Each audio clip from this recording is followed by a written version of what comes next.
Olá! Hoje a gente vai mergulhar na vida de Carlos Magno, uma figura, assim, gigante, né? Bem na passagem da Antiguidade para a Idade Média. Temos aqui uma biografia bem completa para nos guiar. Nossa ideia é entender quem foi esse homem, sabe? Filho de Pipino Breve, que nasceu lá por 748 e como ele virou essa peça-chave na Europa. Vamos olhar a subida dele ao poder, as guerras, as reformas administrativas e essa ligação forte com a fé cristã. E aí fica a pergunta, né? Como é que um rei dos francos acaba coroado imperador em Roma, revivendo, para muitos, o Império Romano do Ocidente? Meio uau! É fascinante mesmo. Quando ele herda o trono em 768, ainda dividido com o irmão, Carlos Magno já pega um ideal de governo. Algo que o pai e o avô já vinham, assim, construindo, né? Quer dizer, unir a força militar, a organização do reino e a vida cristã. Aí, quando o irmão morre em 771, ele fica sozinho no poder e, bom, pisa no acelerador. Começa um período intenso de expansão e de reorganização. E essa expansão não foi nada pacífica, né? As fontes falam muito das guerras contra os saxões, por exemplo, décadas de conflito. Isso foi brutal. Assim, brutal é uma boa palavra. As guerras saxônicas foram longuíssimas, muito violentas mesmo. Teve até o massacre de Verden, que é super controverso. E isso mostra duas coisas, né? Primeiro, a resistência enorme dos saxões. E segundo, a determinação, assim, implacável do Carlos Magno. Para ele, a conquista militar e a conversão religiosa andavam juntas. A conversão meio que a força. Exato. A unidade da fé era vista como fundamental para manter o império coeso, sabe?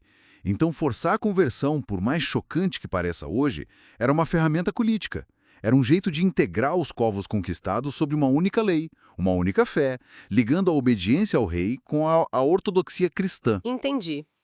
Isso tudo meio que culmina na coroação em Roma, no Natal do ano 800, pelo Papa Leão III. Isso foi mais um show simbólico ou mudou o jogo para ele de verdade? Olha, foi um divisor de água.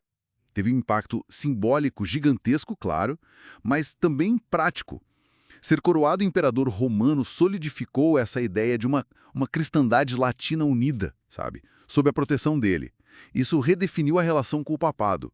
O imperador agora era, tipo, o protetor oficial de Roma e da fé.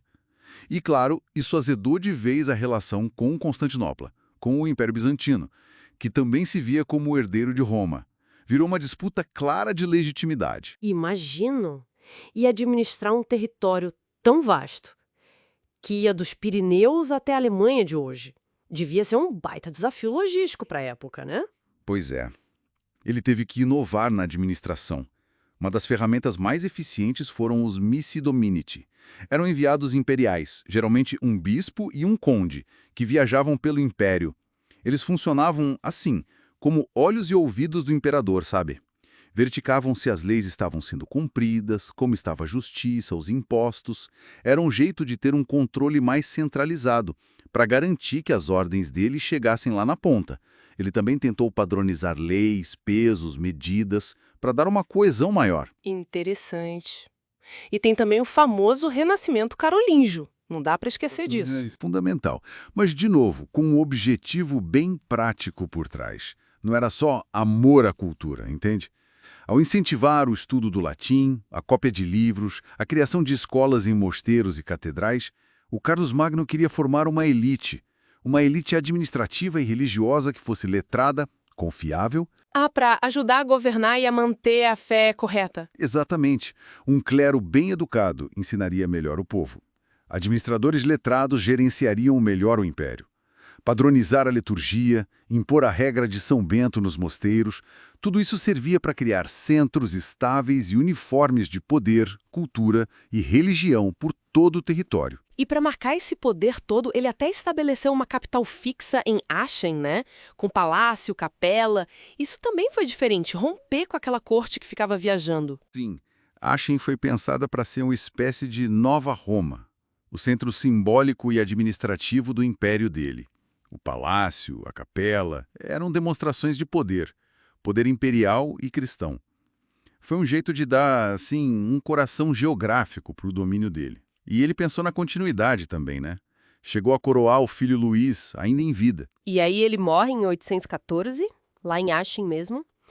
Olhando para trás, como a gente resume essa figura tão cheia de facetas? Ele foi muitas coisas, né? Um guerreiro implacável, que expandiu o reino na base da força. Um administrador que tentou organizar um território enorme e diverso. Um patrono da cultura, mas com fins bem pragmáticos. E um defensor fervoroso da fé cristã. Do jeito dele, ele definitivamente moldou a Europa medieval política e religiosamente. Então, o grande legado talvez seja essa mistura de poder real com missão religiosa. Eu diria que sim. O reinado dele lançou as bases do que viria a ser o Sacro Império Romano Germânico e influenciou demais o cristianismo no Ocidente. Ele encarnou esse ideal do rei cristão, que era responsável não só pelo governo, mas pela salvação do povo, mesmo que usasse a força para isso. Esse modelo de rei ecoou por séculos. E sabe, isso deixa a gente pensando, né? Essa forma como Carlos Magno juntou poder político e religioso, um reforçando o outro, levanta umas questões que valem até hoje. Até que ponto a busca por uma ordem unificada, seja política ou religiosa, justifica os meios usados? E como essa fusão histórica lá atrás ainda reverbera nas relações entre Estado e fé no mundo atual? É algo para se refletir.